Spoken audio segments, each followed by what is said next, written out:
آپ بیعت اگر نہ کریں کہیں اور آپ کا ذوق ہے، قرآن و حدیث کو سمجھتے ہیں، آپ کو اللہ نے شعور دیا ہے، پڑھتے جو ہیں اہدنا الصراط المستقیم، یا اللہ ہمیں سیدھے راستے چلا، تو اگر آپ کو اتنا یقین ہے تو آپ کو کوئی ضرورت نہیں۔ لیکن اگر آپ کسی گستاخ کے ہاتھ چڑھ گئے، کسی ایسے آدمی کے ہاتھ چڑھ گئے، آپ کی دینی تعلیم ہے نہیں، دین کو آپ نے کبھی دیکھا نہیں، انگریزی تعلیم آپ نے حاصل کی اور اسی پر فخر بھی کرتے ہیں، پیدا ہوئے ہیں مسلمانوں کے گھر ہے جی، ہم کیا کہیں احباب کیا کارے نمایاں کر گئے، بی اے کیا نوکر ہوئی پینشن ملی اور مر گئے ہیں جی، تو یہ کوئی بات تو نہ ہوئی، اس کے تقاضے آپ خود پورے کر سکتے ہیں، تو آپ کو کسی شیخ کی ضرورت نہیں ہے۔ تو بعض لوگ کہتے ہیں جس کا کوئی شیخ نہیں اس کا شیخ شیطان ہے، یہ بھی غلط بات ہے، یہ کوئی حدیث نہیں ہے، یہ غلط ہے، بڑی مشہور بات ہے، غلط ہے، حضور نے نہیں فرمایا۔ تو اگر یہ بات سچ ہوتی تو مجھے آپ بتائیں کہ جن کے ہم مقلد ہیں، میرا سوال ہے، امام ابو حنیفہ جس نے صحابہ کو بھی دیکھا، ان کا پیر مجھے بتائیں وہ کس کے مرید تھے؟ کیا امام ابو حنیفہ کسی کے مرید تھے؟ امام شافعی کسی کے مرید تھے؟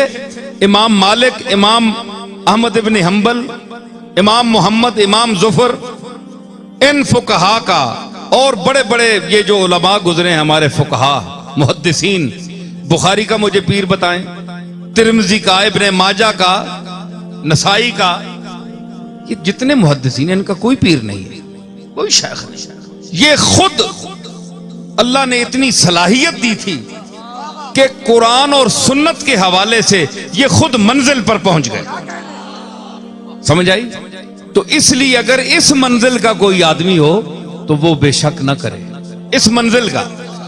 تو اگر اس بدعقیدگی کے دور میں آپ نے بچنا ہے اور اپنی تعلیم بھی آپ کے پاس نہیں ہے، تو پھر آپ کو غور کرنا پڑے گا کہ کم از کم ایسے آدمی کے ساتھ آپ تعلق رکھیں، قائم کریں، چاہے بیعت نہ کریں، لیکن دل سے اس کے ساتھ اگر آپ ارادت وابستہ کر دیں اور دل یہ فیصلہ کر دے کہ آج سے میرا پیر فلاں ہے، تو ہاتھ نہ بھی دیں آپ مرید اس کے ہو گئے۔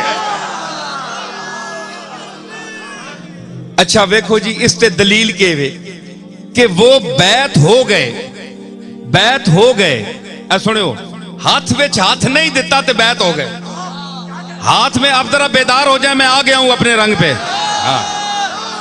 تو ہاتھ میں ہاتھ نہیں دیا مگر بیعت ہو گئے۔ آج کل پیر کہتے ہیں کہ ہاتھ میں دو ہاتھ تب بیعت ہوتی ہے، میں کہتا ہوں ہاتھ دینے کی ضرورت نہیں، دل دینے کی ضرورت ہے۔ فرمایا ان اللہ اشتری من المؤمنین انفسهم واموالهم بان لهم الجنہ، میں قرآن کی آیت پیش کر رہا ہوں، دلیل، اللہ نے خرید لیا مومنوں سے ان کے نفوس اور اموال کو کہ ان کو جنت دے گا، ہے جی، بِأَنَّ لَهُمُ الْجَنَّةِ يُقَاتِلُونَ فِي سَبِيلِ اللَّهِ فَيَقْتُلُونَ وَيُقْتَلُونَ، وہ اللہ کے راستے میں جہاد کریں گے، قتل کریں گے بھی اور قتل ہوں گے بھی، قتل ہوں گے بھی، ہے جی، وعدن علیہ حقا فی التوراۃ والانجیل والقرآن، اور یہ سچا وعدہ ہے جو ہم نے ذکر کیا اس کا تورات میں، انجیل میں، قرآن میں۔ دیکھیے ذرا جملہ، میرے دلیل دیکھیے، وَمَنْ أَوْفَى بِعَهْدِهِ مِنَ اللَّهِ، اللہ سے زیادہ کون ہے اپنے وعدوں کو وفا کرنے والا؟ کون ہے اللہ سے زیادہ جو وعدہ وفا کرے، ہے جی، وَمَنْ أَوْفَى بِعَهْدِهِ مِنَ اللَّهِ فَاسْتَبْشِرُوا بِبَيْعِكُمُ الَّذِي بَایَعْتُمْ بِهِ، خوش ہو جاؤ اے مومنو اس بیعت سے جو تم نے اس سے کی۔ کس سے کی؟ مولوی صاحب بولو، ہے جی، اللہ سے. ہی کا مرجع کون ہے؟ وہ مفتی سلیمان صاحب. اللہ ہے نا. اللہ کا کوئی ہاتھ ہے؟ اللہ کا کوئی ہاتھ ہے؟ اللہ جسم سے پاک ہے. وہاں تو فرمایا ید اللہ فوق ایدیہم. کملی والے سے جو بیعت کر رہے ہیں وہ یہ نہ سمجھے کہ کملی والا اپنی طرف سے کر رہے ہیں. نہیں، پیچھے میرا ہاتھ ہے. ید اللہ فوق ایدیہم اس لیے فرمایا. اور یہ ایسی آیات متشابہات میں سے ہیں. ان کی تعویل کو اللہ جانتا ہے یا رسول جانتا ہے کہ ید سے کیا مراد ہے. اللہ تو ہاتھ سے پاک ہے. اچھا ایک منٹ، میں ایک مثال دینا. مفتی صاحب ایک مثال. اے بیٹھے نا پنجابی لوگ یہ اکثر یارا متشابہات کے. اے مفتی سلیمان صاحب تو علمی دنیا جا کے سمجھا چل سن. مدرس آدمی ہے، میں تو مدرس نہ پر کوشش کرنا جے سمجھا چھوڑا. ایک جڑا اللہ ہے نا کہ ید اللہ ہے فوق ایدیہم، یہ ہاتھ جو ہے یہ تصرف کا ہاتھ ہے، تعلق کا ہے. کہ یہ تعلق جو ہے کملی والے کے ہاتھ سے اللہ کے ہاتھ کا تعلق ہے، یہ مراد ہے. اے جس طرح تسی محاورے چ آنے ہونے ہو ہاتھ کڈنا ہونا، یہ کس طرح آنے ہو؟ کیوں ہاتھ اس پایا ہونا آنے ہو نا ہاتھ کڈنا. کیا مطلب ہے؟ حالانکہ ہاتھ کوئی نہیں پیا ہونا لیکن پھر آنے ہو ہاتھ کڈ. او جیڑی سینس ہے نا ہاتھ کڈ بھائی جیڑی گل وچ تو پیچھے لگا ہے اس تو جان چھڑا، جان چھوڑ میں نہیں. اے مراد ہے. اے متشابہات وچ ہونیاں کہ ان کے جو اصلی لفظ ہیں ان کا معنی نہیں مراد ہوتا.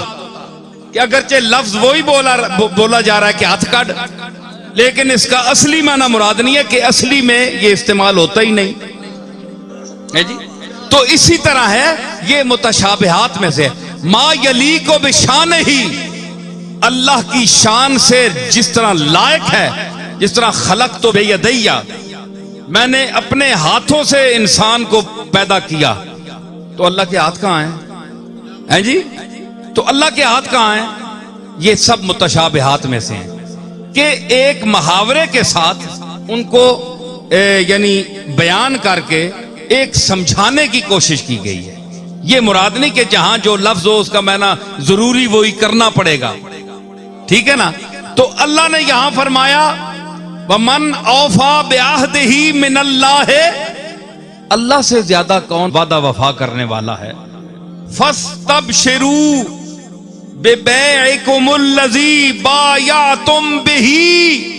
اے مسلمانوں، اب جنہوں نے اللہ سے سودا کر لیا ہے، جو بک گئے ہیں اس کے ہاتھ پر، فرمایا خوش ہو جاؤ جو تم نے بیعت کی ہے جی، جس طرح بکے ہو تم اس کے ہاتھ پر. تو اللہ کا ہاتھ مجھے بتاؤ.